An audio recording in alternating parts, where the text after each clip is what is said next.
Hello and welcome. I'm the Sussex Smuggler. Well, actually, no, this is the Sussex Smuggler, and I'm Captain James Bollinger. You can tell it's live. Mistake number one already made.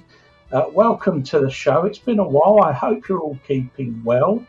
I hope that those of you that made the Fantasy Forest Festival had a great time. I'm sure all the footage and photos and all the material will be uploaded soon. You're probably looking at your souvenirs and thinking, wow, what an experience that was. I thought I'd come back on. I've got Reeves Gallows, the Privateer's Defeat, playing away in the background there.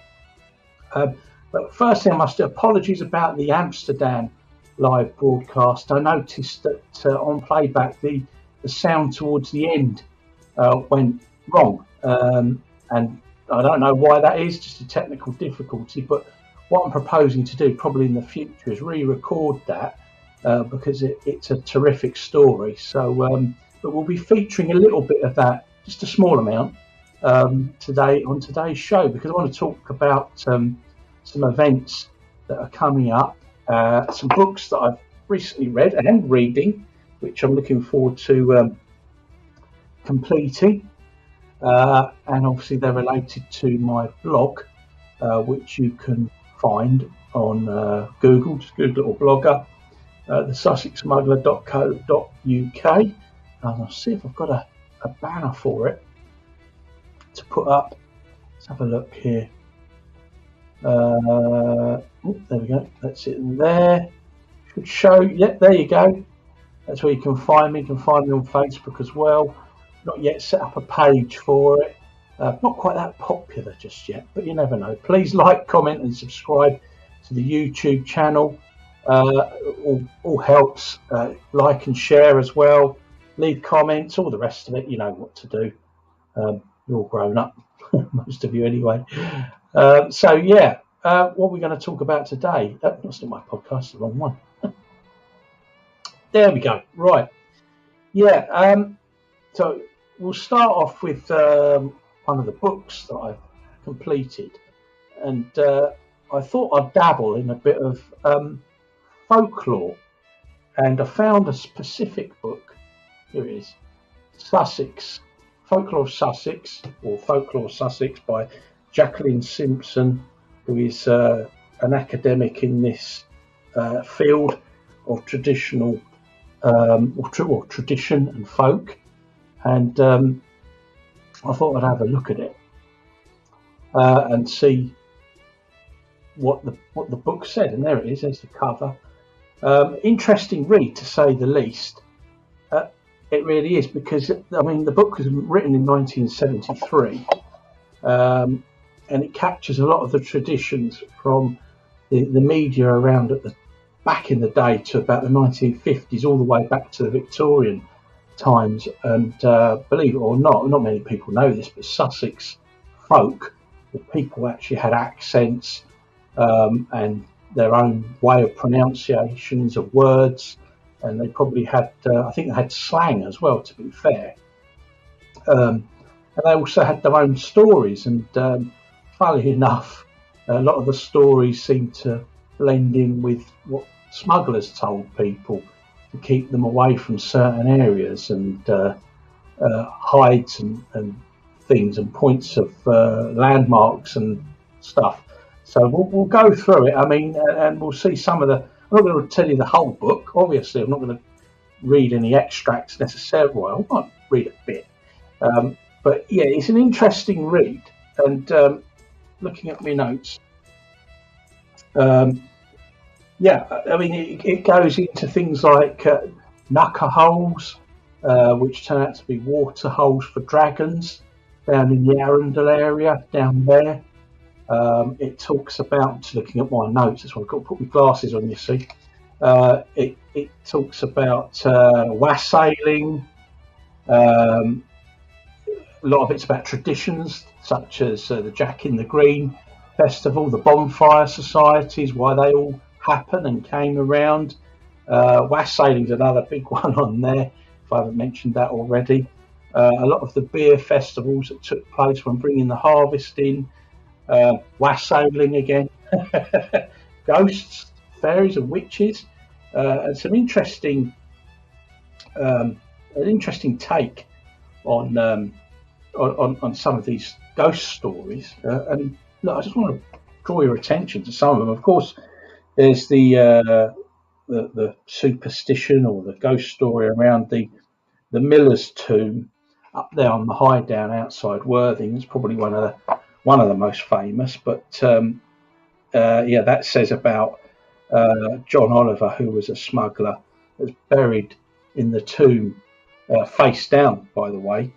And the book claims that he died around 1793. And it goes on to tell a bit of a story. And it says that it says about in 1983, two Worthing schoolboys told the press they actually saw a ghost after running round the tomb 12 times at midnight. It was an old man with a pale face, and I think he had a moustache.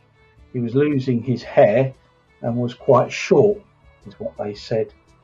Sadly, it goes on to say in 1982, later on in the year, that vandals smashed the tomb and destroying many of the inscriptions on it, and causing a flurry of comments in local papers on the facts and stories surrounding John Oliver, who was the miller that was buried in there. So if you ever get the chance to go there, do pop up there and have a look round. Don't run round it 12 times at midnight or whatever it was. Was it 12 times? It was, wasn't it? Anyway, yeah, just have a look, be respectful, and enjoy the view from up there, because you'll see and notice that obviously he probably was likely to have been a smuggler or working for smugglers at the time, because the view he would have had of any approaching revenue men on land or sea, and likewise his cargo coming in, would be phenomenal from up there. You probably get like a 10-mile view just with the naked eye up on because it's on the South Downs, you see.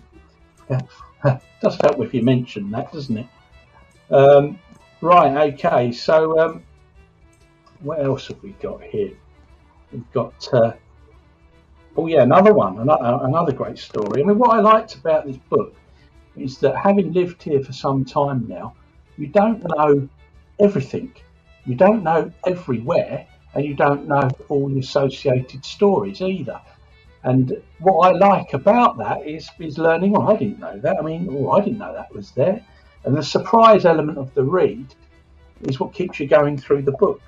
And this one caught my eye. This was the story of Mad Jack Fuller in Brightling.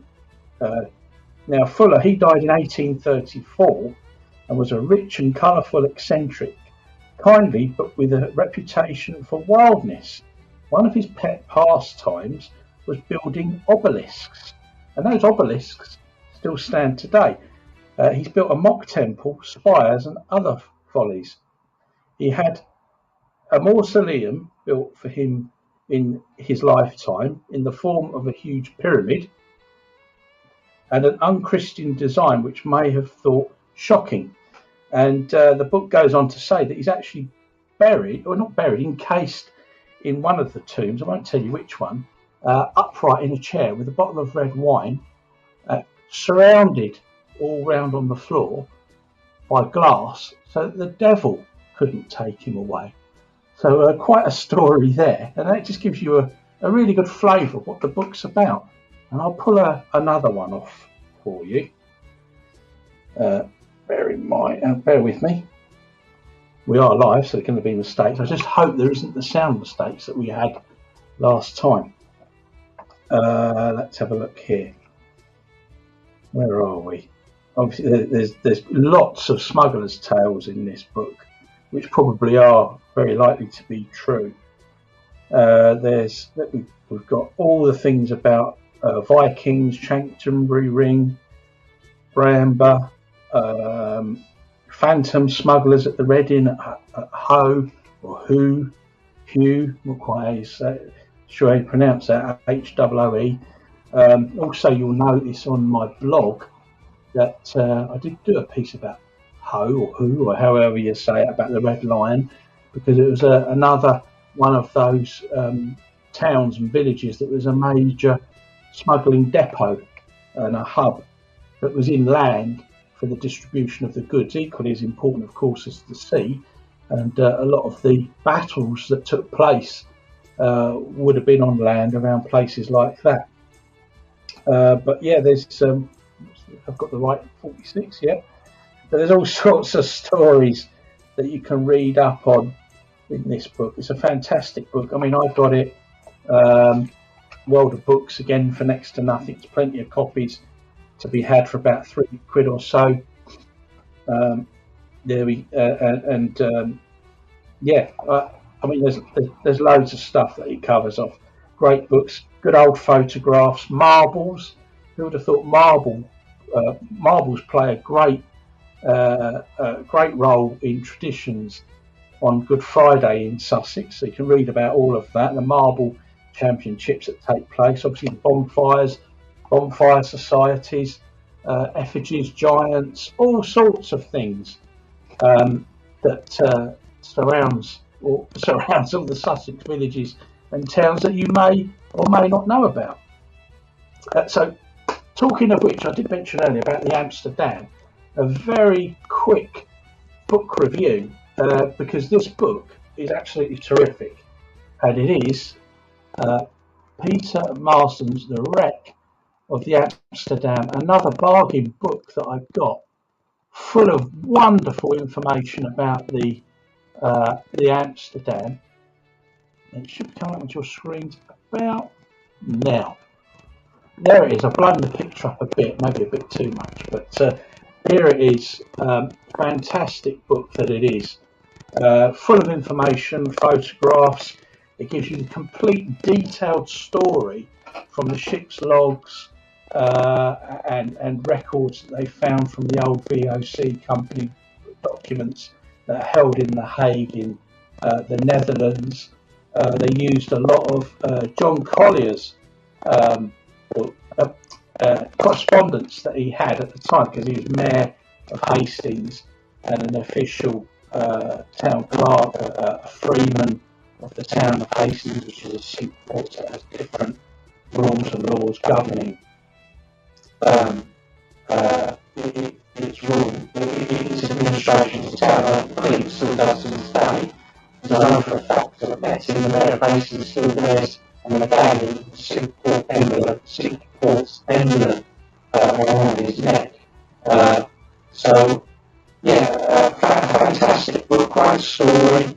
You should read that in conjunction with all the other works that I've done, except for one, of course, actually visit the replica out in Amsterdam itself. The museum, Shipwreck Museum, I've done a bit of a video on that. Looking at visiting one of my volunteers, but I'm going to get back to the book. Give you an absolute detailed story as to what has happened. It still does leave questions around, especially the mutiny bit and the disease, or was it disease? I think it was just fatigue and poor sanitary conditions, but that's just an opinion. But the book provokes thought, and it was written in 1984. Nothing else has come out to my knowledge about it. So well worth a read. As I say, great technical information about the ship and how it sunk and how far deep it is down, and it gives you a timeline through the story because it beached up on the beach and sunk very slowly. I think it was, as you see it today, was about March 1749, if I'm correct. So I'm also writing a blog on the sussexsmuggler.co.uk, which if you haven't seen, that should be coming up on your screen right now. There we go. You can comment and subscribe to me on the blog there. I'll just take that down, take the book out of view. But as I can't go on enough about that book. It's a brilliant read, well written, and when you know these places, it fits together like a jigsaw. And as I say, there's still a skeleton, or the top half of a skeleton down there in the wreck. So really, it's an official grave as well as a shipwreck. Adrian Weldergreven I've got his name correct, is still in there, and it hasn't been opened up since 1984 on the Peter Marston excavation. So yeah, great story, terrific book. Totally used the book to make the videos. Well, certainly most of the information, and it provoked a lot of thought as well. So, look, fantastic. If you're into that sort of thing, buy it. Terrific book. 3 or 4 quid, as I said, on World of Books, and I got lucky and got it, and I'm glad I did. And talking of books, I've been trying to hunt this one down for quite a while now. I've just started reading it, and as I've already mentioned the Mayor and John Collier. This book is his biography, as close as you can get to it, called Mr. Hastings, and a brilliant read. They've used all his letters that he's written and replies whilst he was in Hastings and London. He was a lawyer, son of a landlord in Eastbourne, I'm led to believe, according to the book. I'm just getting my way through it, and it's a fantastic read. Some of the letter extracts are in there. There's some wonderful photographs, and it will tell the story not just of the Amsterdam, but the smugglers, because he was Surveyor General of Sussex and Kent, and therefore the riding officers would, big shout out to Adam McFeck on that one. He loves a riding officer, but we'll leave that there. It's a family show. And he was in charge of all the 200 odd riding officers stretching over Kent and Sussex. Riding officers being, again, putting a blog together about that as we speak. Riding officers were, from 1690, the first line of defence or inquiry or investigation or enforcement, if you like, of smuggling. And often, I think, probably like a lot of groups of today, got blamed by the media for the government losing the war against the smugglers, when really the answer was a lot easier than sending troops and firing bullets at smugglers and impoverishing the local population. When it was just easier, they should have thought of this earlier, raise import taxes, or lower import taxes. That's right, lower import taxes. Make good seamen cheaper than what the smugglers could sell them on for. Well, what am I thinking? I had a bad day. I told you it was live. So yeah, a great book. And he dealt with the smugglers, so he'd be dealing with the likes of the Hawkhurst gang. He dealt with the Amsterdam situation, albeit at Bath, because by that time he was 60 and I don't think he was in good health. And he was taking the spa and waters in at Bath.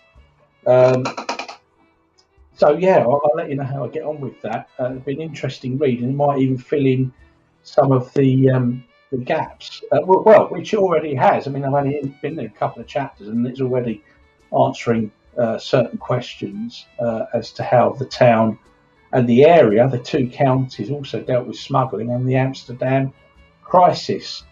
So yeah, another good book, £10, down at Hastings Courthouse Lane in the history shop, I think it was called, local society shop, history local society, Hastings local history shop. It was in there, and I've been on the hunt for it for a while and found it. There it was, looking at me. So yeah, terrific read. So that turns me really to the some local events that I want to bring to your attention. There's quite a lot going on locally in Pevensey and Eastbourne, funnily enough, pretty much in the same district. Just put some flyers up there for the Pevensey History Festival. There we go. Trying to get this blown up as best I can.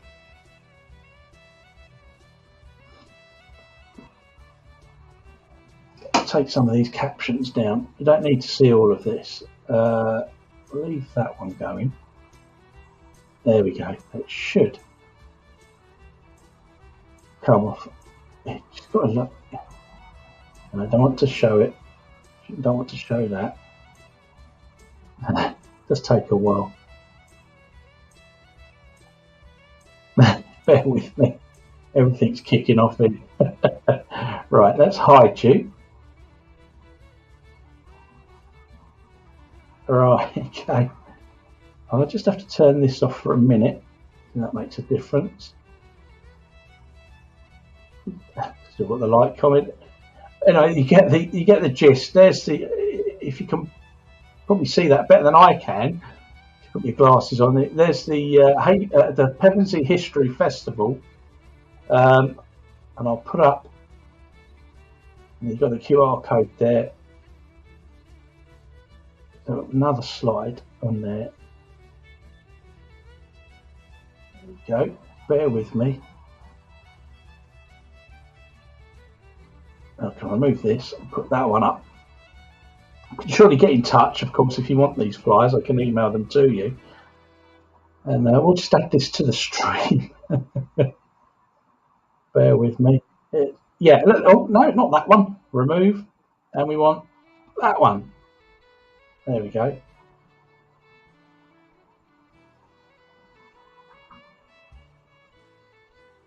Should be on your screen right now. Should probably already there. There we go. There's the dates up there in the top left. Goes on for about 2 weeks from what I can see. So I'll be there on Sunday, Sunday afternoon on the 20th. Well, not the afternoon, on Sunday. I'll be there all day Sunday on the 27th. Pevensey History Festival. It's a wonderful place, Pevensey. Such a small area. Again, it was a former sink port. It was a medieval port. There's Pevensey Castle there that's owned and controlled by English Heritage. Also, there is the Mint House there, and there's also the old Courthouse Museum. And Pevensey Castle was one of the first Motte and Bailey castles constructed by the Normans. And before that, the Saxons were there. They took over the Roman fort that was there, and the wall that goes, the outer wall that goes around the current castle is the Roman wall. That's the Roman element of it. Inside there is the Norman stone castle. All the stone was brought over from Normandy, and the road that goes round it was actually the sea.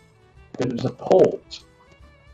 I'm yet to go round inside it. I've been outside of it, and I'll get to that later. The reason why I was going around outside of it, but still within the Roman wall. Actually, I'll tell you now, because what Pevensey History Festival will be doing as well. We'll be doing ghosts and smuggler walks. You can check that out on their flyers and websites. Get in touch with me if you can't find it. I've been on one. I went on one on Good Friday. It's fantastic. Thoroughly enjoyed it. Also, what's at Pevensey, a lot going on for a tiny little former medieval port, is the Mint House. I've done some work in the Mint House. I think it was last month. Time flies when you're having fun. Very hot day. I was playing the role of the riding officer in a tableau with some other people playing as smugglers. And we're all returning there on the 27th, Sunday the 27th. So if you want to come and visit us, then you're more than welcome to. Please do. The Mint House in itself, very interesting building. It was out the back there is a mint, believed to be a Norman mint. It could be connected to the castle. It probably is. Excuse me.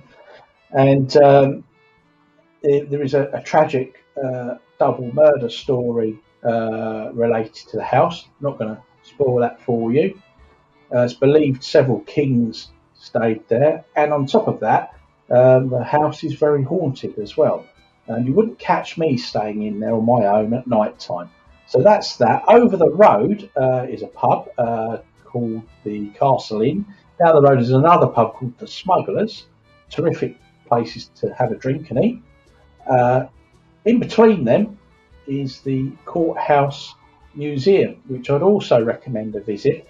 and the gentleman, Rob, the rest of his name escapes me. He does the walks, and I think he's doing some free history walks around Pevensey. He's the chap to get in touch with. But have a look in the Courthouse Museum, because there's the upstairs courtroom area with some very interesting artifacts and exhibits. And under there, if you're lucky enough, is the jail, which is worth a visit as well. And I think there's even, if you look on the programme, there's even an offer out there going out if you want to stay in the jail overnight on your own. So why not get in touch? The details are there. I'll put the I've already put the poster up on my YouTube community page, so you can look on that. If not, get in touch. They're pinned on my Facebook profile. Have a look on there.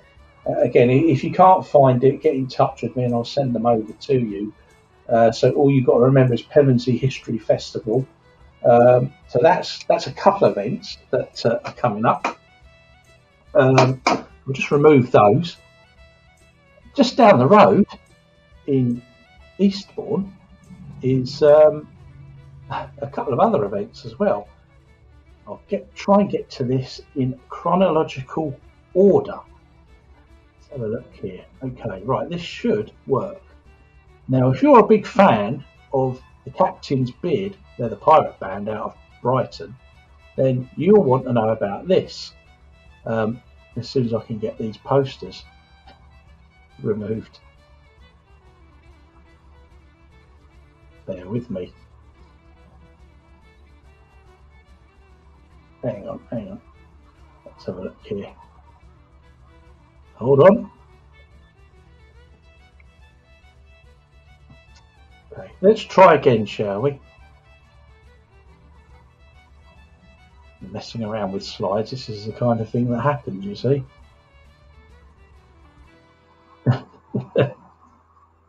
The flyer should have appeared in your screen by now. Might have, actually. Right. Told you, live. You can't beat it. There we go. It should be up on your screen now. As I said, if you're a big fan of the Brighton pirate band, the Captain's Beard, and Cherry Burlesque Dance Studio, you want to get yourself. Is that not? No, not. Are they there? Yes, they are. Sorry. Yeah, if you're a big fan of all of those people, on the 5th of August, there is Pirates on Eastbourne Pier. Get yourself down there. That's going to be quite a party, I can tell you. Get dressed up as you see fit, and go and enjoy yourself. There's some great chips, fish and chip shops at the beginning, candy floss, all the rest of it, bands, booze, great atmosphere. I was there. I've been there a lot. I think I was there last year. Yeah, fantastic. The Pirates always pleased to see you.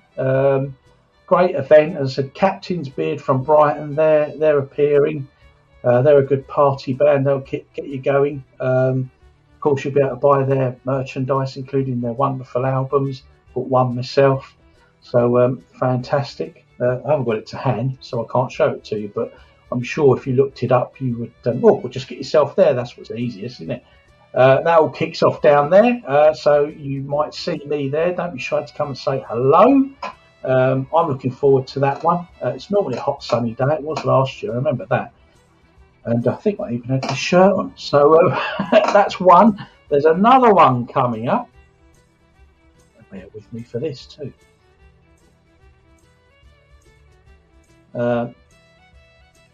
Let's have a look.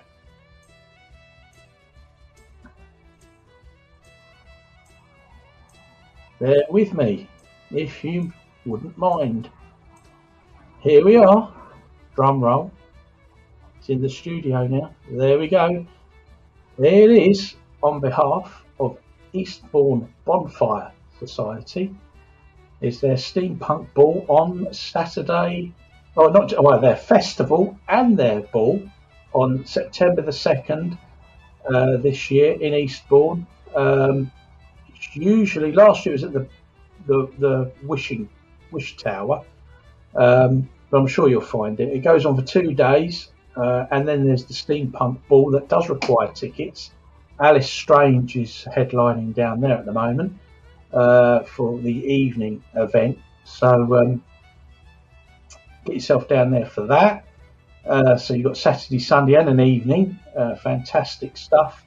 I believe that's in support of the Eastbourne Steampunk.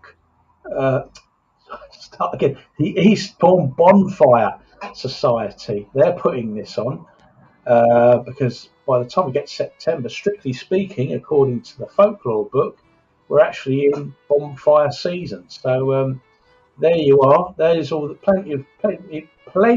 Get me words out. I'm having a bad day today. Plenty for you to do and look forward to. Summer of fun just keeps on giving. So get yourselves down to that. I think we're probably likely to go to the Saturday at Eastbourne for that.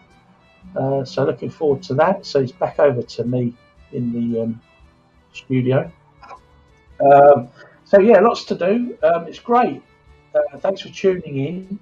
As I said, like, comment, and subscribe. A big thank you to Reavers Gallows for supplying the background music to the show. It's been great having you. Hello, if you're watching this on replay. A lot of people pull me up on that. Leave a comment if you will. I hope the sound has worked out just fine. That's in probably. Hang on, got to get this working. Really is playing up today, and I don't know why, but there we go. Maybe it's me, the operator. It should be on its way across the screen. No, it's not. I want to play ball today.